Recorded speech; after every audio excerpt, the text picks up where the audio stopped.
Hello, welcome.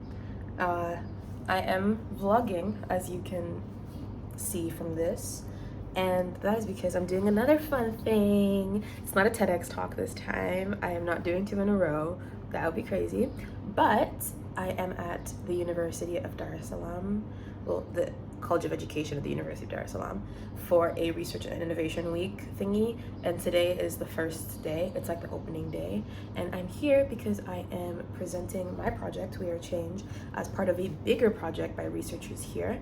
And I'm just vlogging so you guys can see the experience because yeah, I get to do cool stuff like this and I want to vlog it because it's fun and because I think that other students could benefit from knowing what this sort of stuff is like. I'll try and include like tips like later on at the end once I'm home, like maybe do like a sit down of like how this happened, how you can also get involved in research and that kind of thing. So I'm so excited, come along with me.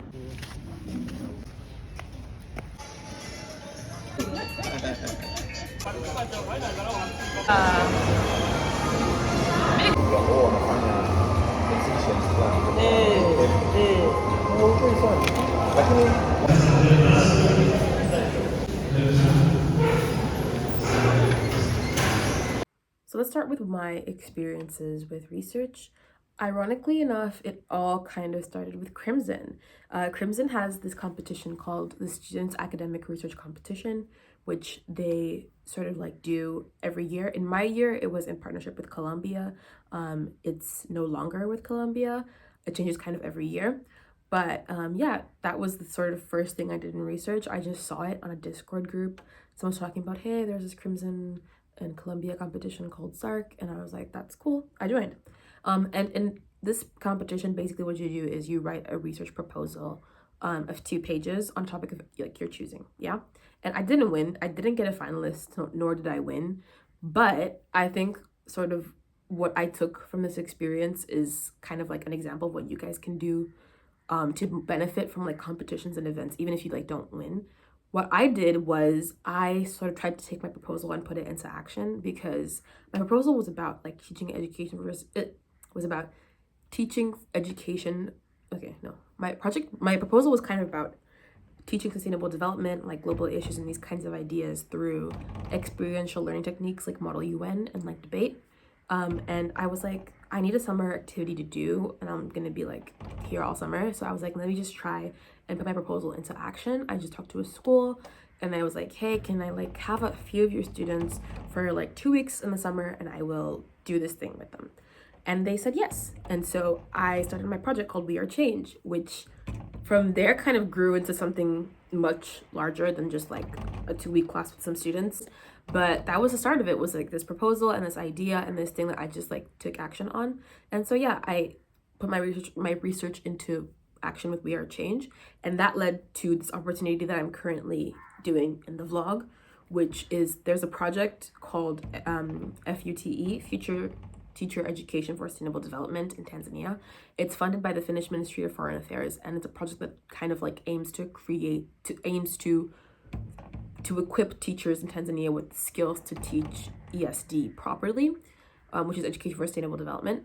And I, because of my work with We Are Change, one of like the principal investigator in this project contacted me to like sort of like partner with them a little bit to use my experience as sort of like an example of the sort of workshops that could be done with teachers or with students to sort of move this process along. So yeah, now I'm currently working with them.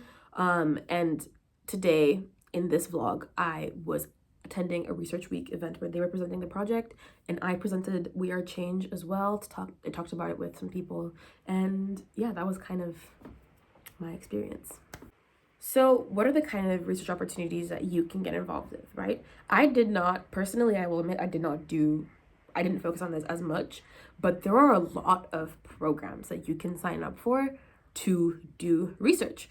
There is the New York Academy of Sciences, which I actually applied for and got in, but did not have time to like participate. So I sort of like just didn't do it. But it is a really cool program. And they basically just have like these research challenges where like there's like a new question. There's 3 different options that you can choose to research with a team. and you get like guidance from mentors and that kind of thing, and it's super cool. There's CCRR, there's Lumiere, there's Pioneer. There's a lot of different research programs out there. Some of them are paid, some of them are free. NYIS is free. Lumiere and Pioneer, I believe, are paid, but there's financial aid available. So yeah, there's a lot of different programs that you can sign up for to do guided research with professors, with PhDs, that kind of thing, which is really, really cool. And a lot of these sort of resources can be found online. I have found a lot of these programs just through like LinkedIn, quite honestly. So if you're curious about more opportunities, I would definitely try LinkedIn. People also cold email professors to be like, hey, can I help with whatever you're working on, that kind of thing, which has a much lower success rate, especially because their inboxes are probably like really flooded with emails. But you can definitely try cold emailing and that kind of thing. And I am thinking of making a video about LinkedIn and cold emailing and like networking. So if you're interested in that, let me know in the comments down below. So yeah, that's how you can sort of get into research generally.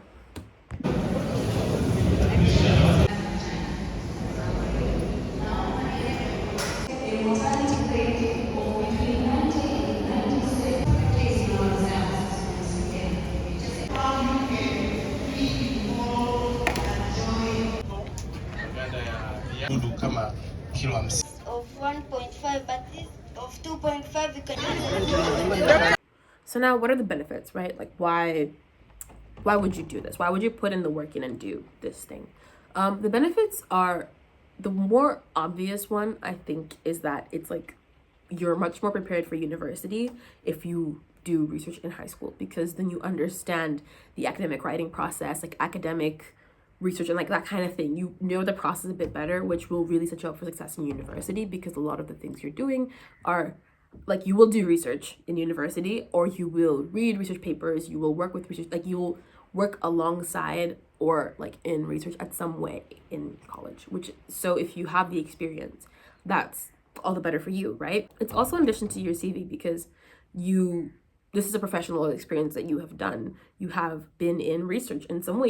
You've looked at this question, you've created this thing, and that's invaluable to your CV, to your LinkedIn profile, to your college applications. It really, really does like give you a bit of a boost. And finally, it makes you more employable, right? Because you have to look past high school, college to career life, which I think is something that high schoolers often don't do. Because we look at all these things in terms of, oh, college admissions, but like you have a life after college. Whatever university you attend, be it an Ivy or like a top 10 whatever school, you will still have to work after. And employability is something really important to consider. And so researching things that are specific to the field you want to work in, or if you want to be in academia, then research obviously is going to be an employability boost. So yeah, look at like, it really does give you a bit of a boost in the job market, which you will eventually enter. A wild thought, but an important thought. So yeah, that's been the video on research. Be sure to like and subscribe if you enjoyed it. Comment down below any further questions, anything you think I missed. And you guys can share research programs if you know of any in the comments. I might, I'll see if I can remember to. And that's been the video. So see you guys in the next one. Peace.